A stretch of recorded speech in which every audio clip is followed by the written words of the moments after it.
Bab 5. Pikiran kreatif. Pengantar bab 5. Pelajaran minggu kelima terlampir di sini.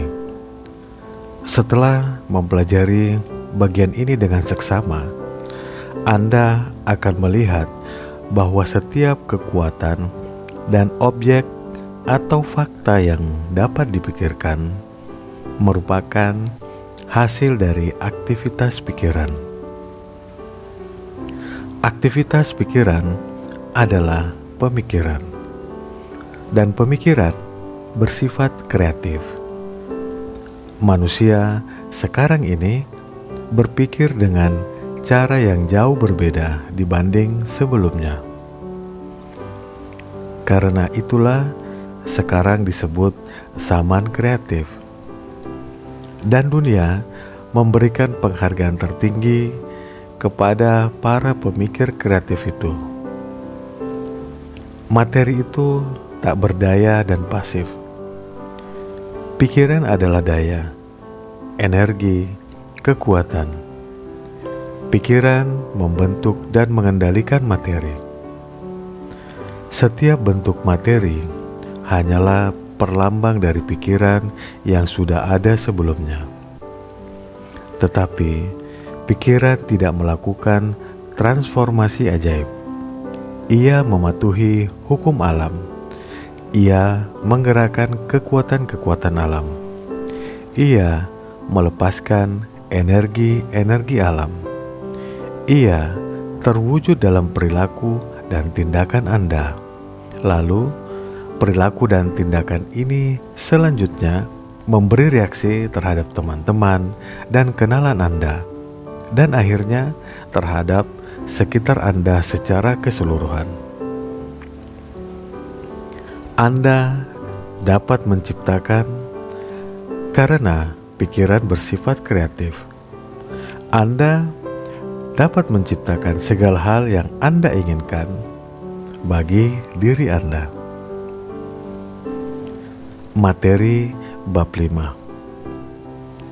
1. Setidaknya 90% kehidupan mental kita bersifat bawah sadar. Karena itu, mereka yang gagal memanfaatkan kekuatan mental ini hidup di dalam batasan-batasan yang sangat sempit.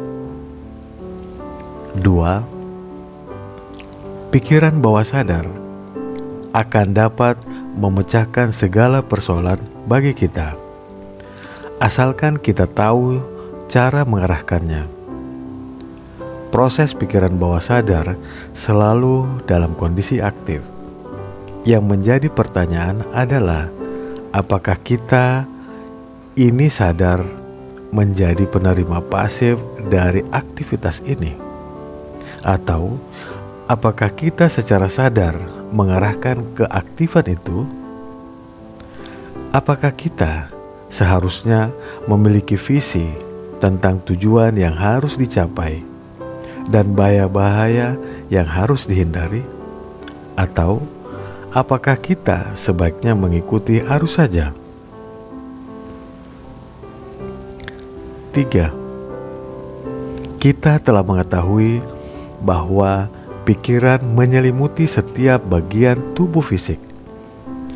Pikiran selalu mampu diarahkan atau dipengaruhi oleh otoritas yang berasal dari tujuan atau porsi pikiran yang lebih dominan. 4. Pikiran yang menyelimuti tubuh sebagian besar adalah hasil turunan atau hereditas. Tetapi pikiran juga sekedar hasil dari seluruh lingkungan di semua generasi masa lalu mengenai kekuatan hidup yang responsif. Pemahaman tentang fakta ini akan membuat kita mampu menggunakan otoritas kita bila kita mendapati ada sifat tak diinginkan yang terwujud. 5. Kita dapat secara sadar menggunakan sifat baik yang telah kita miliki dan kita dapat menekan dan menolak untuk membiarkan sifat-sifat yang tidak baik terwujud. 6. Demikian juga pikiran yang menyelimuti tubuh fisik ini tidak hanya merupakan hasil dari kecenderungan turunan, tetapi juga merupakan hasil dari lingkungan rumah, bisnis, sosial yang telah menerima ribuan kesan, ide, prasangka, dan pikiran serupa. Sebagian besar dari pikiran ini telah diterima dari orang lain, hasil dari opini, saran, atau pernyataan. Sebagian lagi adalah hasil proses berpikir kita sendiri, tetapi hampir semuanya diterima dengan sedikit atau tanpa pemeriksaan atau pertimbangan sama sekali. 7. Ide ini tampaknya masuk akal, maka pikiran sadar menerimanya dan meneruskannya ke pikiran bawah sadar. Di sana, ide ini diambil oleh sistem simpati dan dilanjutkan untuk dibangun ke dalam tubuh fisik kita. Kata sudah mendarah daging. 8. Demikianlah kita terus-menerus mencipta dan mencipta ulang diri kita sendiri. Kita hari ini adalah hasil dari pemikiran masa lampau kita, dan kita akan menjadi apa yang kita pikirkan hari ini. Hukum tarik-menarik membawakan kepada kita bukan apa yang akan kita sukai, atau apa yang kita inginkan, atau apa yang dimiliki oleh orang lain. Hukum tersebut membawakan kepada kita milik kita sendiri, apa yang telah kita ciptakan melalui proses pemikiran kita, entah itu secara sadar atau tidak sadar. Sayangnya, kebanyakan kita sedang menciptakan hal-hal itu secara tidak sadar. 9. Jika kita membangun rumah untuk diri sendiri, lihatlah betapa berhati-hatinya kita merencanakannya. Kita mempelajari setiap detailnya. Kita memikirkan material dan memilih yang terbaik. Namun, betapa sembrononya kita ketika membangun rumah mental kita. Yang jelas, jauh lebih penting dibanding rumah fisik apapun. Padahal, segala hal yang mungkin masuk ke dalam kehidupan kita tergantung pada sifat materi yang masuk ke dalam konstruksi rumah mental kita. 10. Apakah sifat materi ini? Kita telah melihat bahwa ini adalah hasil kesan-kesan yang telah kita kumpulkan di masa lalu dan disimpan di mentalitas bawah sadar kita. Jika kesan-kesan ini adalah rasa takut, cemas, susah, khawatir, jika kesan-kesan itu bersifat putus asa, negatif, ragu, maka tekstur materi yang kita rajut hari ini akan menjadi materi negatif yang sama. Alih-alih bernilai, materi itu justru akan melapuk dan membusuk, serta mendatangkan kesulitan, kesusahan, kekhawatiran yang lebih besar ke dalam hidup kita. Selamanya kita akan sibuk berusaha untuk menambal dan membuatnya tampak tak kentara. 11.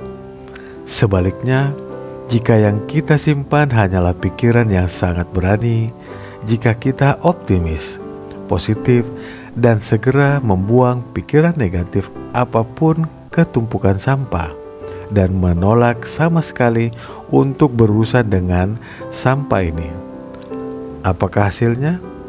Materi mental kita sekarang adalah jenis yang terbaik.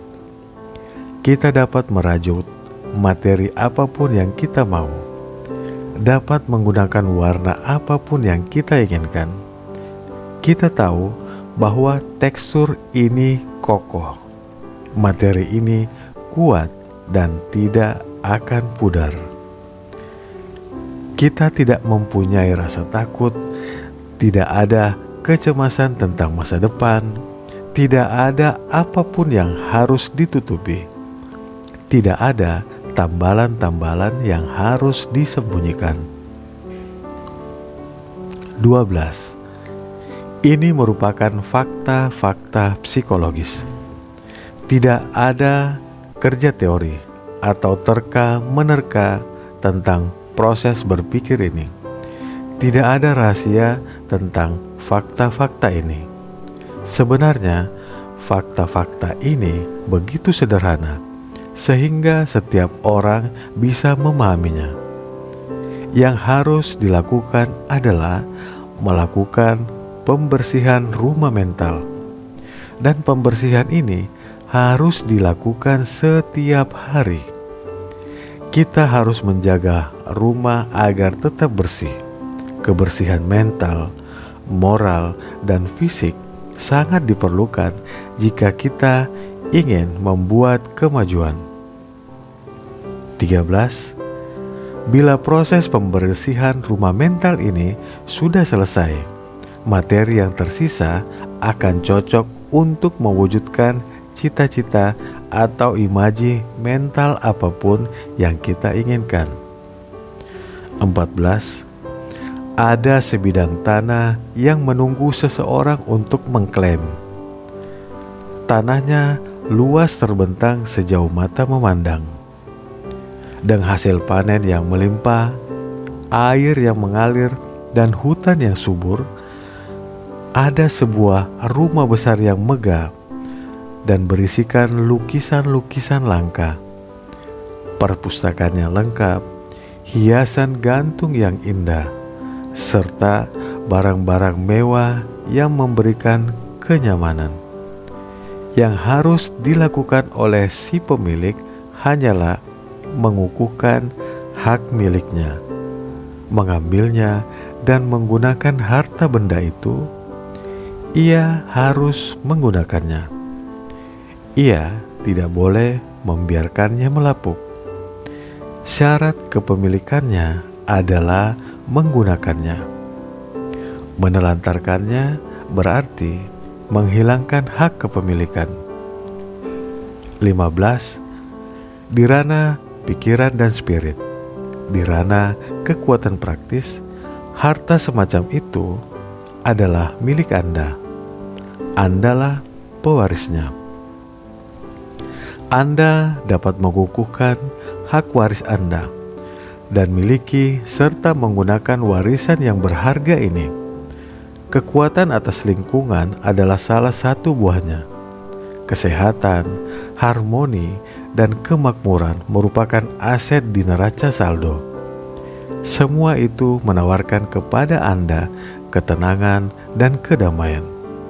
Kekuasaan ini hanya menuntut kesediaan belajar untuk menuai sumber-sumbernya yang besar.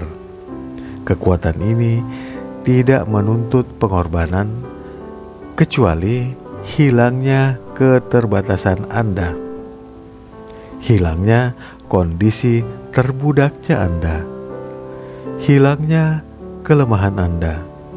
Kekuatan ini membungkus Anda dengan kehormatan diri dan menyerahkan tongkat kekuasaan ke tangan Anda.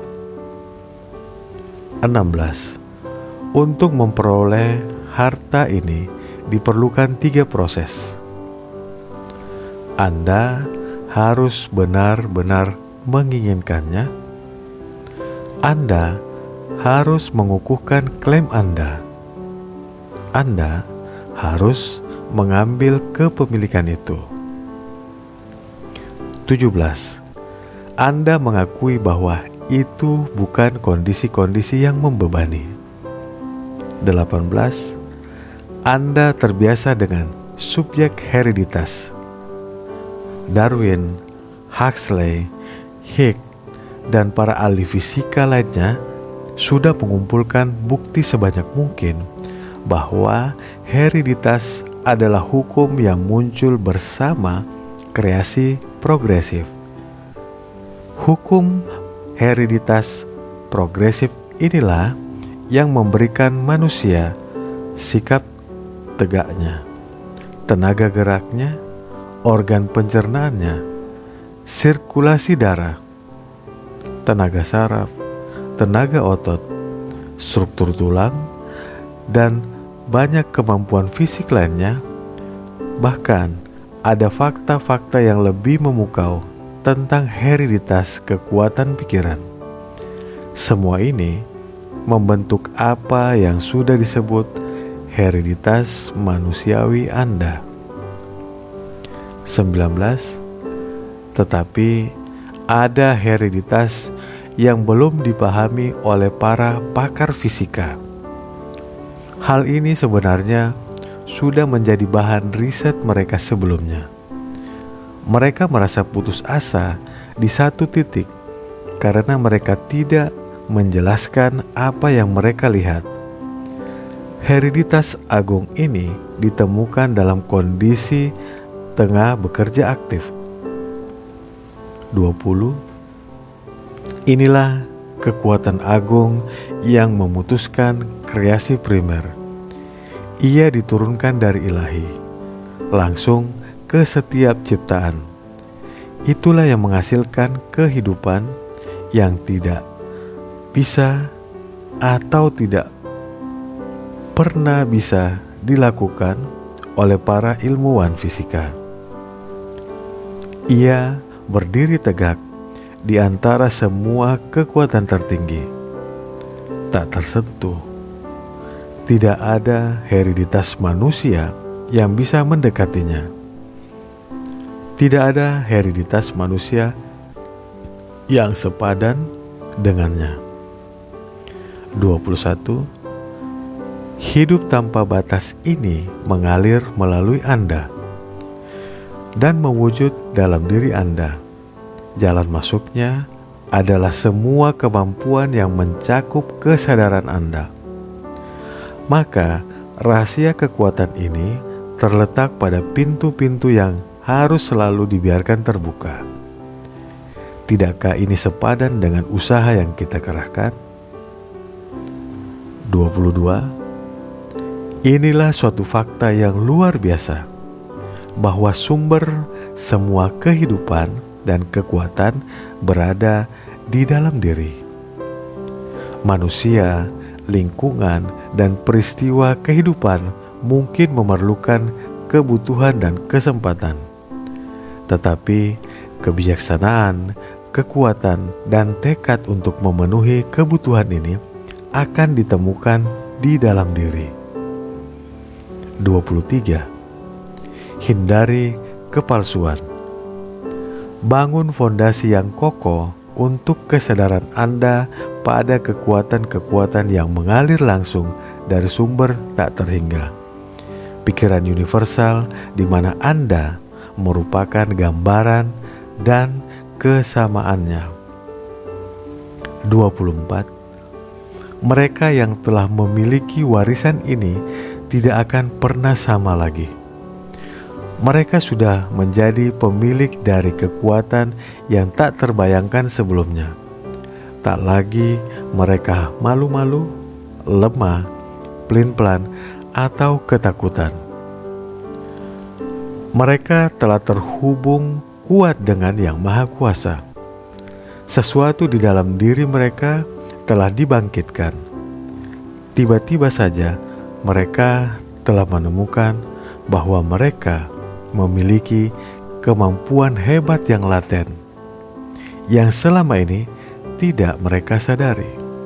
25. Kekuatan ini berasal dari dalam diri, tetapi kita tidak bisa menerimanya kecuali kita memberikannya. Menggunakannya adalah syarat agar kita mendapatkan kepemilikan ini. Masing-masing dari kita adalah saluran, dan melaluinya kekuatan yang maha kuasa dibedakan menjadi bentuk. Jika kita tidak memberi, saluran itu mampet sehingga kita tidak lagi bisa menerima. Inilah yang terjadi di seluruh tataran eksistensi, di semua bidang usaha, dan di semua jalan kehidupan. Semakin kita memberi, semakin kita memperoleh.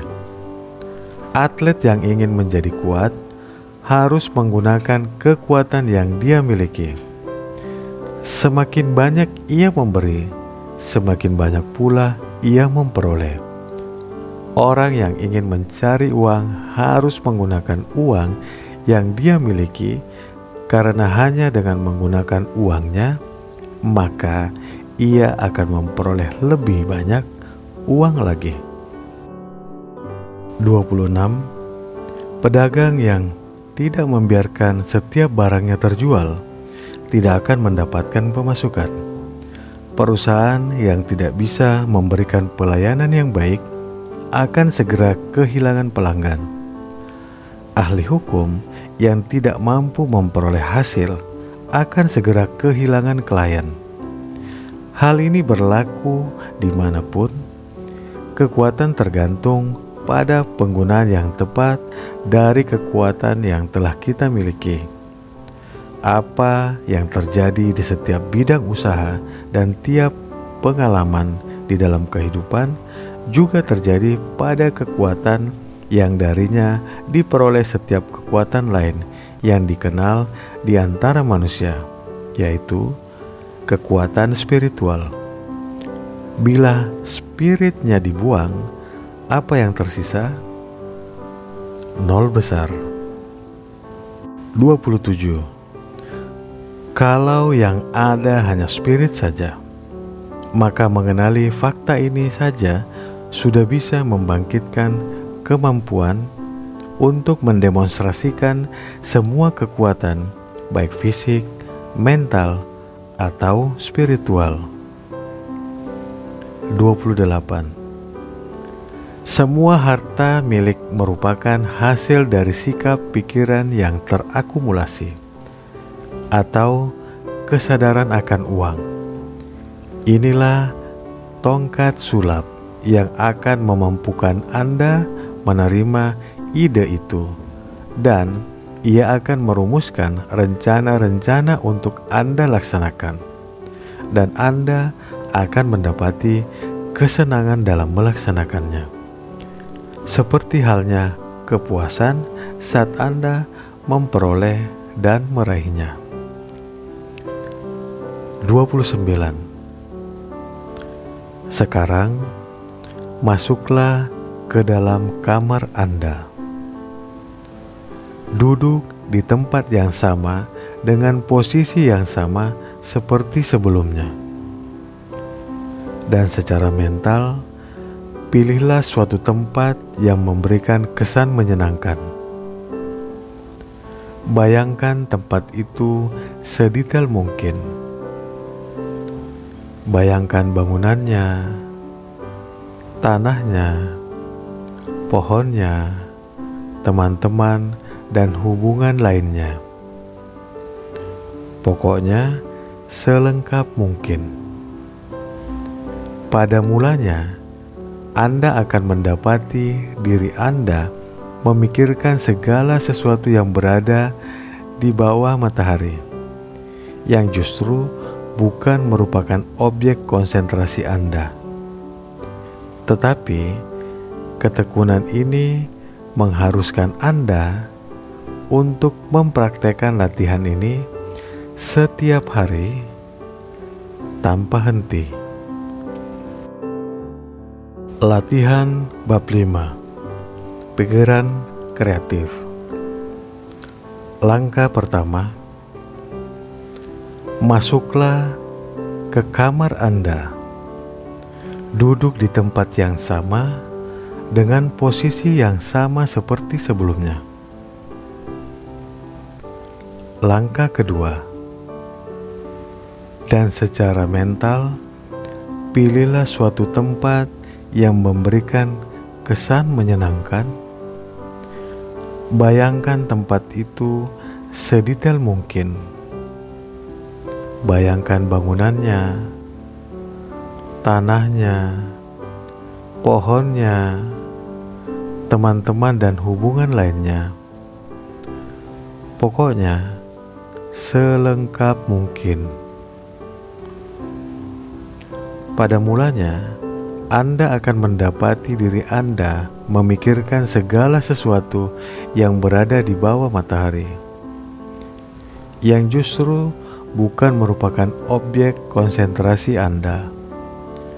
Tetapi, ketekunan ini mengharuskan Anda untuk mempraktekkan latihan ini setiap hari tanpa henti. Tanya jawab bab 5. 1. Seberapa besar proporsi kehidupan mental kita yang bersifat bawah sadar? Sedikitnya 90%. 2. Apakah gudang mental yang luas ini biasanya dimanfaatkan? Tidak. 3. Mengapa tidak? Hanya segelintir orang yang memahami atau menyadari fakta bahwa hal ini merupakan aktivitas yang bisa mereka arahkan secara sadar. 4. Dari mana pikiran sadar menerima kecenderungannya untuk mengatur? Dari hereditas, yang berarti bahwa ia merupakan hasil dari semua lingkungan pada semua generasi masa lampau. 5. Hukum tarik-menarik ini membawa apa kepada kita? Milik kita. 6. Apakah yang disebut milik kita ini? Apa yang merupakan warisan kita? Dan ini merupakan hasil dari pemikiran lampau kita, baik yang bersifat sadar maupun bawah sadar. 7. Terbuat dari apa materi yang kita gunakan untuk membangun rumah mental kita? Pikiran-pikiran yang kita miliki. 8. Apakah rahasia kekuatan itu? Pengenalan tentang yang maha ada dari yang maha kuasa. 9. Dari mana asalnya? Semua kehidupan dan kekuatan berasal dari dalam diri. 10. Kepemilikan kekuatan itu tergantung pada apa? Pada penggunaan yang tepat dari kekuatan yang sudah kita miliki. Quote kita pada bab 5 ini dari Emerson. Relasi dan koneksi tidak berada di satu tempat di suatu waktu, melainkan dimanapun dan kapanpun. Demikian pembahasan bab 5. Kita bertemu minggu depan pada pembahasan bab berikutnya. Salam sehat, sukses, penuh kebahagiaan.